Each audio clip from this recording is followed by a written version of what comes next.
All right. What's up, everybody? LinkedIn, YouTube, we are here. Second week of the BizBuzz Live. I'm Chris Muzan. I'm happy to be here with you guys. Again, we're starting off 2024 in the right manner. We want to make sure that if you are focused on improving your career, making more money, getting better work-life balance, utilizing your skill set a bit better, working for a company or with people that appreciate you, where you have fulfillment, then this is going to be the show for you. We're coming every Wednesday live here on LinkedIn and YouTube to talk about what's happening in the world of business. Again, for those of you that don't know me, right, I'm your financial coach, financial therapist, financial planner. We run an insurance brokerage. We are in the finance space. Our mission is to help educate people on how to get ahead financially. That's the goal. There's a lot of people out there that need insights and help getting to where they want to be. Many people don't have access to a financial advisor, and maybe just in all honesty don't know what to use a financial advisor for. So if you kind of come down that path a little bit, you get to your financial coaches. That's what we do. We're here to kind of guide you down your financial journey. If you have a question about something financially, we're here to be able to help you say, hey, that's the person you need to go see. You need to go see a CPA. You need to go see a tax planner. Maybe you do need to go see a financial advisor. We're the ones to guide you down that path. Or maybe we can just help you in some areas of budgeting or tracking your money or working on your savings habits or getting yourself out of debt and putting a strategy in place, making sure you have the proper insurance protection and putting money in the right places for retirement. So we can have those conversations. But here specifically for this show, for Wednesdays, wanted to come bring this to you because what I've noticed by sitting down with a lot of people, especially over the past three or 4 years or so, since the great year of 2020, uh, people need more options for how to raise their income, how to make more money. I was watching a CNBC news thing. I think I don't know, something on YouTube. It was CNBC. Basically, uh, they said in the same sentiment that we talk about all the time. Sometimes you just need to make more money, right? The answer to a lot of the problems in your financial life might be that you just need to bring in some more income. And the lady on the video said, like, that might be a little condescending, right? To just tell someone when you look at their finances that, like, you just need to make some more money. So not for it to come off demeaning or condescending or anything along those lines. But a lot of times, ladies and gentlemen, that's just the truth. It's just the truth. We need to make more money. Depending on where you sit financially, as far as what income, how you bring in income, the solution might be to just make an extra $3,000 or $4,000. The solution might be to get a new position, get a new job, and go and use your skill set in a different place. What was the LeBron saying, right? I'm taking my talents to South Beach, right? Maybe some of you need to take your talents to other companies. Maybe you need to take your talents to other industries. And maybe you just don't know where to go, right? Maybe you got a friend that does one thing, or a friend that's in a different industry, or a cousin or an uncle that runs a business, but you don't really know what you want to do. That's why we're here. We're going to talk this stuff throughout this year every Wednesday. Feel free to jump on and drop some things in the comments. If you have questions, if there's some insights that you want on any industry, or you just want to talk over your industry, more than happy to do it here, but with the goal of seeing how can we utilize our personal talents, our personal skill sets, our ideas, the innovative ideas that we have to navigate our career, to navigate the business landscape, and then to put ourselves in a position to get better financially. So that's what we're going to talk about. If you're here on LinkedIn, you'll be able to see some of this stuff. I have my notes here because as I was going through LinkedIn, they have the articles, right? The top articles that are trending on LinkedIn. And it just so happens that today the top article was talking about the 25 biggest jobs, or the 25 fastest growing jobs in the US. So I figured this would be a good topic to talk about because um, we don't often know what industries to go into or what jobs are growing. I know, if you've followed me or watched us over on the Good Life Visual Audio podcast, where we talk about health and wealth, a lot of times we're having this conversation about college, right? Is college worth it? Is college still worth it? Is that still the path? We'll debate, we'll go back and forth and just say that maybe kids need new options. Getting a degree that you pay $40,000-$50,000 for and come out and you don't have the ability to make $40,000 or $50,000 a year in that career, well, maybe that's not going to be the career choice anymore. Maybe it was 10 years ago, 15 years ago. But if people are not up on the landscape of what's happening out here, it's quite possible that we could be wasting money or we could be pointing our children in the wrong direction. So it's good to know about some of this stuff. Here's what it says in here. It says, with the majority of U.S. professionals considering looking for a new job in 2024, because again, a lot of people are looking for new work, the new year marks an opportunity for a fresh start. Here's a list of resources for those at all stages of their career wondering where emerging opportunities lie and how to best prepare for the future. So let's just go through a couple of these. Number one says a chief growth officer. A chief growth officer, what do? A chief growth officer develop and execute an organization's strategies for driving revenue, expanding market presence, and ensuring sustainable growth. Most common skills are growth strategy, strategic partnerships, business development, and the most common industries are technology, IT services, IT consulting, and advertising. So, a chief growth officer, this might be something you've never even heard of. In all honesty, I've never heard of this, right? But it makes sense because companies are looking to grow. Companies are looking just for ways of expansion. Once you step into the business world, that's going to be a huge factor in how well your business does. Is how much are you growing year over year? How much are you growing in these industries of IT consulting, and technology? Well, they want to continue to grow. They want to continue to get new market share. So it makes sense to have a chief growth officer, someone that oversees growth. It says the top roles transition from are vice president of sales or chief operating officers or VPs of business development. So basically, that skill set is you got to learn business. Maybe you're around some people that know business. Maybe you're in a company where you've handled a lot of the business development side of things. Maybe you haven't. Maybe that's an industry you want to get into. So you got to get around some IT people, some people that understand how to grow businesses. So that was number one. Number two says government program analyst. What do? Government program analysts evaluate the effectiveness and efficiency of public sector programs. Yeah, I see that's a top growing job, but I think that's a bunch of BS, right? In all honesty, like I don't think that doing anything with the government. I know that might get me canceled. I don't know. I don't really care. But doing anything with the government right now is probably not going to be the smartest thing, considering our government's $32 trillion in debt. So at a certain point in time, they're probably not going to have the most amount of money to pay people, especially programs that are dealing with, public sector programs and data analysis. I really don't actually think that's a growing job at all, or a job that you should really plan for. But it says it here on this list. We'll keep going through. Number three says of environment, health, safety manager. What do? Environment, health, safety managers ensure that companies are fostering a safe and sustainable workplace for employees, managing risks, and ensuring compliance to health, safety, and environmental regulations. The most common industries are oil and gas, wholesale, building materials, electrical, and electronics manufacturing.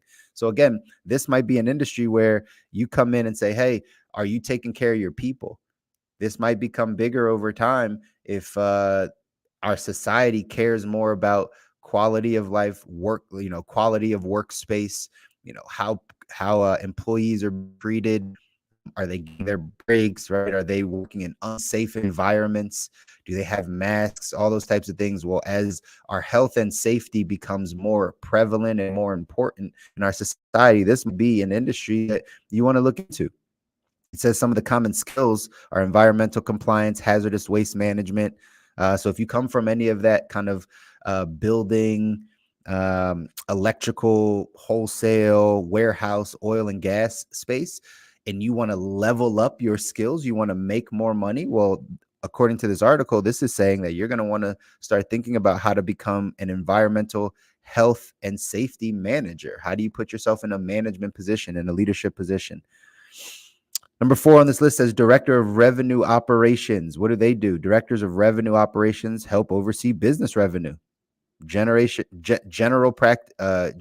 practices, working closely with sales and marketing teams to optimize business growth. Again, back to learning something about business. Just, I think in the top 3 that we just looked at, they have something to do with growth of business, whether it's in public sector or private sector, growth of business. So maybe you do want to go back to B school and get yourself an MBA in business, or maybe you just want to go work for someone that understands business. Maybe you are better suited as the number 2 or number 3 of a small startup or a small company where you can oversee some of these daily operations of business. These might be things that put you in a better financial position to make more money. Number 5 says sustainability analyst. What do? A sustainability analyst evaluates an organization's environmental, social, and governance, the ESG efforts, and identify opportunities for efficiency, responsible resource use, and positive social impact. So this has been big, right? This ESG side, environmental, social governance, whether it be Wall Street, whether whoever puts pressure on these companies to say, hey, are you paying attention to all these areas? Are you paying attention to what your company does in the environment and the impact it has on the environment, what the impact it has in our society around social things, right? I think these are all hot topics that, again, maybe over the next 5 to 10 years becomes big. I don't know that I would point my child in this direction, but for some of you that are already maybe around this space, right? It says most common industries are business consulting and services, real estate, food and beverage manufacturing, right? And yeah, top roles transition from are project manager, research assistant, environmental specialist. So maybe you have a skill set in project management. Maybe you've done some project management before and you're trying to level up your skill set. You know, you're trying to get to the next level. Well, maybe looking at this sustainability analyst could be a position for you. Like I said, I wouldn't point my child in this direction, but maybe if you're already there and you want to learn how to improve your sustainability skills, you can dive into that industry. Number 6 says advanced practice provider. Advanced practice provider. So an advanced practice provider are licensed medical professionals who provide primary care for patients, right, including and conducting assessments. So, right, this is your nurses, your registered nurses, right, people that work in clinics, all that type of stuff. Health is always going to be a big deal, y'all. That is something that probably never goes away. Again, not a big fan of people going back to school for nursing. I know a lot of nurses that, 15 years in, 20 years in, they're trying to get out of the industry. It's one of those things that you don't know that you can do this for your entire life. Imagine that you work at a job or you have a position where you have to leave a body part behind, right? You leave part of your body at that job. You sacrifice your time, your energy, and your body in order to make a living. Most nurses have some type of ailment. They have some type of ailment, whether it be back ailments, leg ailments, carpal tunnel, arm injuries, wrist injuries, right? Mental stuff by the amount of trauma and things you see, depending on, what part of hospitals or offices you work in. But imagine choosing a career where you leave part of your body behind. May not be ideal, but understand medicine, health and wellness isn't going anywhere. People are going to want to continue to be healthy, and or people are going to continue to get sick. So putting yourself in a position to make the most in that side could be important. Number 7 says Vice President of Diversity and Inclusion. This diversity and inclusion thing, all honesty, I think it's a buzzword. I don't think companies really care, especially big companies, Fortune 100, Fortune 500 companies. I don't know that they really care. They're just playing to society because they're basically saying, hey, we need you to keep spending your money with us. So whatever we need to say in order for you to keep spending your money here is what we'll do. but just take a look back at all the money that was pledged and you know, in 2020, and all the, you know, companies that said they're going to have these initiatives, and we're now in 2024, and where is it? Right? Somebody show me some improvements. Somebody show me what has changed. Now, you might be able to make some changes on some smaller levels. You might be able to go work for some smaller companies that really do care and have some great founders or a great board, just great leaders at the helm, and say, hey, no, we really do care about this side. So we need someone to come in and help us with it. But if you want my opinion, y'all, that ain't the place to be in the next 5 to 10 years, right? It's not. You might be able to get something right now, but in 10 years, I highly doubt that position is going to be around for diversity and inclusion. But that's just me. Number 8 says artificial intelligence consultant. So again, let's talk AI. Let's talk AI. We've talked about this on the other podcast, but let's talk about AI. You know, there was just another article here on LinkedIn. I don't know if I can find it, but it said 40% of jobs, right, will be taken over by AI. Again, you've heard these statistics. Nothing to be scared of, just something to lean into. And at the change of technology, times change, things constantly change back and forth. You just have to be aware, excuse me, if you want to be able to, you know, make more money and put yourself in a position where you're not over time having diminishing skills, right, that no longer are needed in the marketplace, then you just want to get ahead of certain trends. You want to learn about certain trends. So AI, even though it says here that an artificial intelligence consultant advise organizations on the implementation of AI technologies in their business operations and offerings, you just might want to learn about it. You might not want to say, okay, that's definitely the way that I'm going. But I promise you, if you just get some extra information, if you maybe do 15, 20 hours of research on YouTube, or you take a little small course, or right, just get around the people that are in the technology space that are talking about AI, wherever it is, you get ahead of the curve, you get ahead of the game, right? This is important if you want to keep making money in our society. You have to have the skill sets to make money. That's just the way it goes. If your only skill set was being a cobblestone maker, right? A cobblestoner, if that's your only skill set in 2024, you're not going to make money. If it were 1930, you might make a bunch of money. You might be able to support your entire family with that one skill set. Well, now that skill set is almost irrelevant. That's what's going to happen with AI. Your skill sets are just going to become irrelevant. The things that you based your life on over the past 20 or 30 years no longer are needed. So if you want to put yourself ahead of the game, then you got to get some new skill sets, y'all. That's it. And this AI conversation is a great place to start. AI is vast. There's a wide range, right? A wide variety of industries and things that can happen. I saw this yesterday, right, where AI is now taking over some sales calls. Maybe you've received a call like that before. Maybe you've received a call and they'll sound like an actual person. If you're not good at deciphering, right, what a automated, like a robot sounds like, or, you know, an automated call sounds like, you might get caught off guard, literally. So it might be something to pay attention to, where you're just like, you know, I've heard it happen. They'll call you, they'll mention your name, and if you don't say anything, they'll still continue the conversation, right? They'll keep it going. That's how you know it's AI. But man, what if all of a sudden in 7, 10 years, AI is doing all of our sales calls, putting together all of our marketing materials? Like, what if that was a skill set that you had that is no longer going to be needed? How do you then make money? So getting ahead of this, artificial intelligence consultants can be really, really important in the future. Number 9 says a recruiter. Good old recruiter. What do? Recruiters source, evaluate, and help hire qualified candidates, open roles within organizations. Now, again, I'm gonna give you my opinion on these. I don't know that being a recruiter for big companies is gonna be a long-standing position. Again, AI is already filtering through certain platforms where they can filter through resumes and CVs without another human being. So obviously there's always going to be the human touch. I know somebody will say that, right? There's always going to be the human touch. There's always going to be the person. But if AI can get you to third base, you only need one person to take you home. You're probably not going to need a recruiting services to be able to go off and find the right people in your business.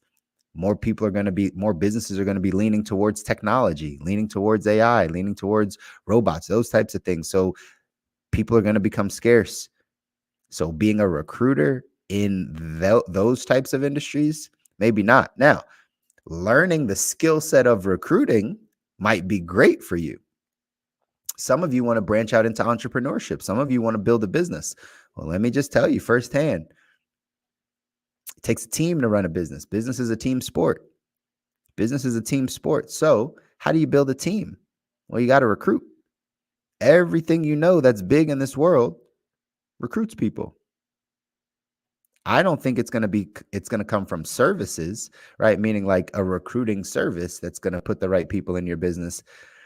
If you're branching into entrepreneurship or you know you need to build a team, it's going to be your ability to recruit people, your ability to recruit people to your vision or to the vision of the business or whatever you're building. So recruiting as a skill, I think, is amazing. And I think it's something that we all need if you want to build anything. Because again, business is a team sport. But becoming a recruiter for a company where you source people and hire talent for other bigger companies, I don't see that lasting very long because we all know how to find talent. Well, not all of us. Actually, I take that back. We all don't know how to find talent. But when you do get around talented people, when you spot it, you can see it. And I don't know that companies are going to have the eye of how to do that. It's really going to come in our communities, in our common unity. Number 10 says the artificial intelligence engineer. So very similar, right? Common skills are machine learning, deep learning, NLP, natural language processing. This is all in the IT space, technology space. Most of this is male, right? The current gender distribution, 81% male, 19% female. So maybe women, you got a shot at this AI engineering side. Looks like we need to balance out those scales a little bit more. But again, AI is going to be big. We talked about it.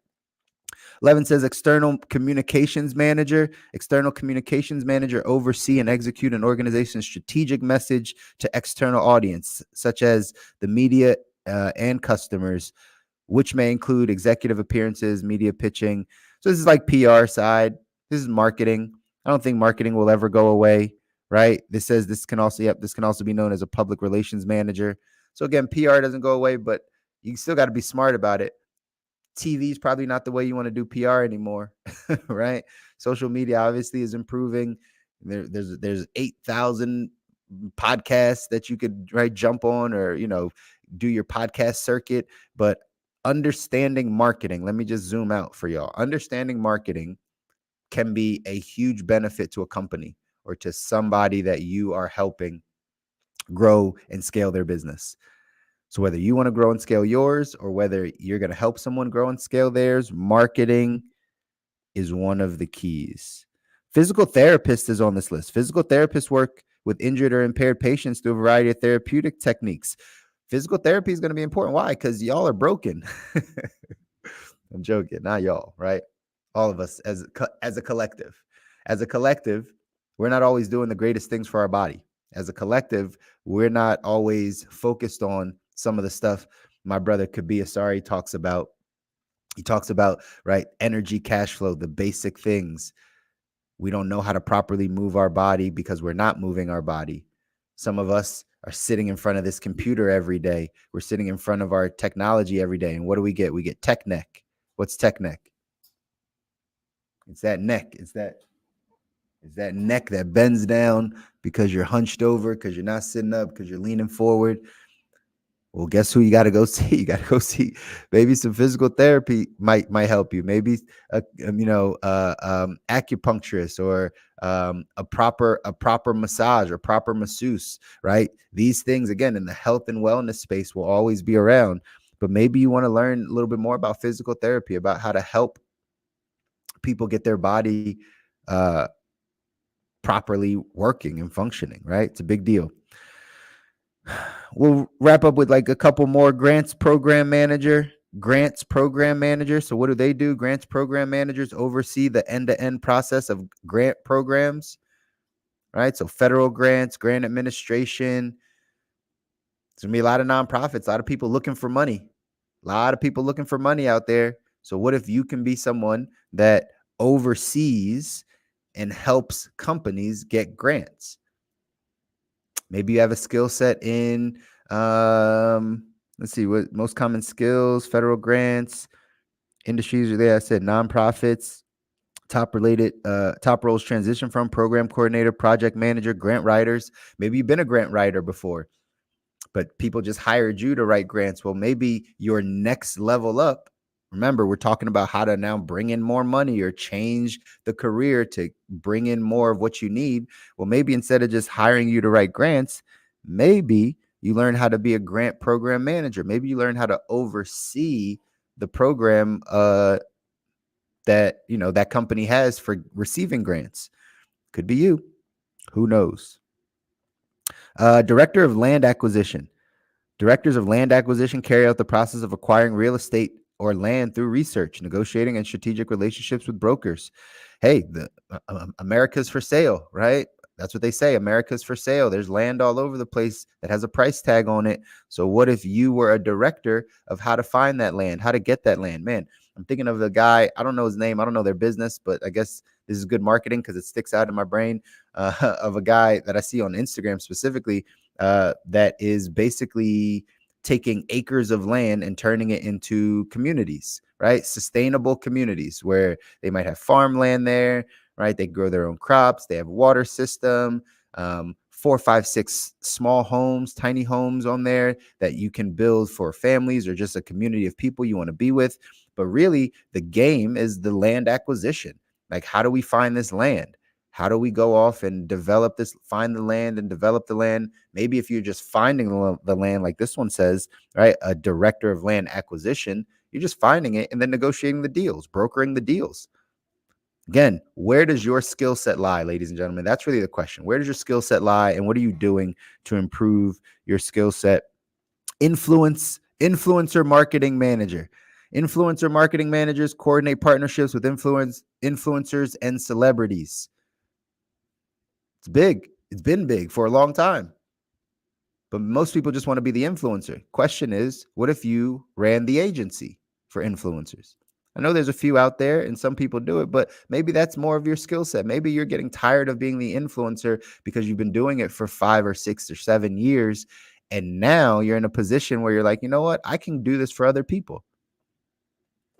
That's how you can level up your skill set and put yourself into the same industry that you're in, just at a higher level and more opportunity to bring in more revenue and make more money for yourself.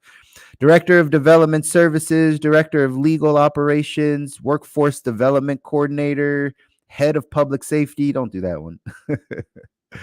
Plant directors, infection preventionists, heads of partnership. So there's a bunch on here. Again, if you're here on LinkedIn, you'll probably get a chance to see these anyway, because they post them. America's 25 fastest growing jobs. This was top news on LinkedIn. Check out the article, dive in there and see if any of those things resonate with you. Most importantly, think about where your skill set could be better transitioned for you to bring in more money. If we're going to talk about raising our cash flow, there's only 2 things we can do to get more discretionary income, y'all. We can either raise our income or we could lower our expenses or do a combination of both. If you're at a job where you're making $50, $60, $70, $80,000 a year and you're like, hey, I'm trying to get to 100, 120, 130. Well, you got to level up your skill set. You got to take your talents to a different industry potentially. And you got to find the work that fulfills you with people or a company, right, that kind of has your back, that you're aligned with their values, and their beliefs. And you can change your financial life very, very quickly. But you can't be scared to navigate new waters, ladies and gentlemen. You can't be scared to jump ship. I know you've been doing that career for 15 years. I know you've been in that career for 27 years. But if that industry is dying and you're already not making money, enough for what you need to live and get to where you want to get to your financial goals, then you're going to want to get some new skill sets and take your talents elsewhere. That's what we're doing every Wednesday, y'all. We're coming back every single Wednesday. Why? Because we want to talk about how to navigate this life of work, right? This work life.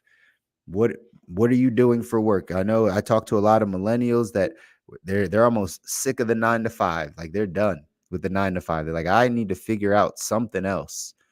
And here's how you figure out something else. You first look at your skill set.